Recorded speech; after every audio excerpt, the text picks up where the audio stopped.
श्रेष्ठ है। दूसरा प्रश्न ऋषि को तुम्हारे अवतार का था कि भगवान के अवतार कितने हैं, तो भगवान के अवतार सुनिए।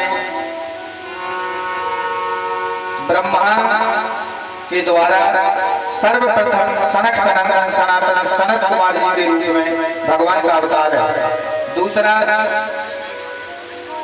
भगवान का वाराह, मत्स्य, कच्छप, हंस, हयग्रीव, कपिल, दत्तात्रेय, व्यास मोहिनी अवतार, पृथु अवतार, रामा अवतार, बलराम अवतार, श्री कृष्ण अवतार, बुद्ध अवतार और अंत में कलयुग में कल्कि अवतार। तो भगवान के ऋषि को 24 अवतार होते हैं। तो प्रश्न उठा कि यह व्यास जी ने इस पुराण की रचना कब की थी और किसके कहने से किस स्थान पर की थी। तब बताया कि महर्षि व्यास के आश्रम का नाम है साम्याप्रास। ब्रह्मण्या सरस्वत्या आश्रमा पश्चिम तटे साम्याप्रास चित्रोक्ता ऋषिणा सत्रवर्धना।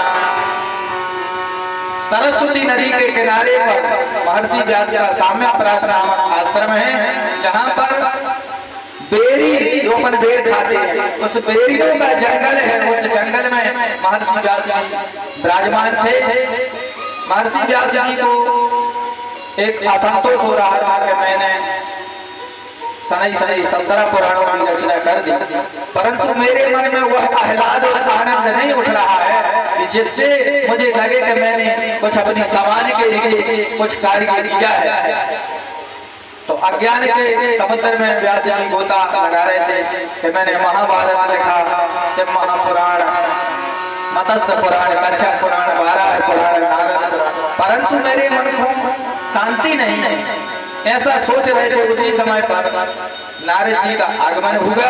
तो नारद जी देव ऋषि हैं और देव ऋषि को देख करके व्यास जी खड़े हो गए और उनका अभिवादन स्वागत किया। तब पूछा नारद जी ने कि व्यास जी आपका चेहरा क्यों लटका हुआ है, आप इतने उदास क्यों हैं। पाराशर्य महाभाग भवता कंजदात्मना परिस्वस्यति शारीरा आसनामानसे। अरे पाराशर जी, आपके मन में इतनी उत्सुकता और इतनी व्याकुलता किस कारण से बताइए। व्यास जी कहते हैं कि मैंने महाभारत नाम का ग्रंथ लिखा, कितने अन्य पुराण लिखे, परंतु मुझे ऐसा नहीं लग रहा है कि मैंने कुछ अच्छा शुभ कार्य किया है। तब उन्होंने कहा कि जिस तालाब में कौवा पानी पीते हैं उसमें हंस नहीं जाते हैं। तो महर्षि व्यास जी आपने लिखा तो है, परंतु आपने जिस प्रकार से लिखना चाहिए उस तरह से आपने नहीं लिखा। आप हरि के गुणानुवाद गाइए जिससे कि संसार का कल्याण हो, आपको भी आनंद हो। नारद जी ने अपना पूर्व चरित्र सुनाया कि मैं पूर्व जन्म में एक दासी का पुत्र था। मेरी माता बड़ी गरीब थी। मेरा जन्म हुआ, मेरे पिताजी चले गए, तो मेरी माता गौदोहन का काम करती थी संतों के आश्रम में, और मैं भी वहीं पर उनके प्रसादी जो भोजन करने से पत्थर में बच जाती थी उसको मैं खाता रहता था। नारद जी कहते हैं बहुत दिन हो गए जब संतों को मैंने सुना तो मुझे जगत से वैराग्य होने लगा।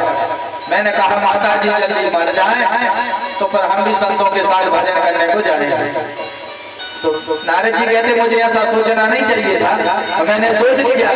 तो एक दिन की बात है, मेरी माता जी गऊ दो खेल के जा रही थी रास्ता में। एक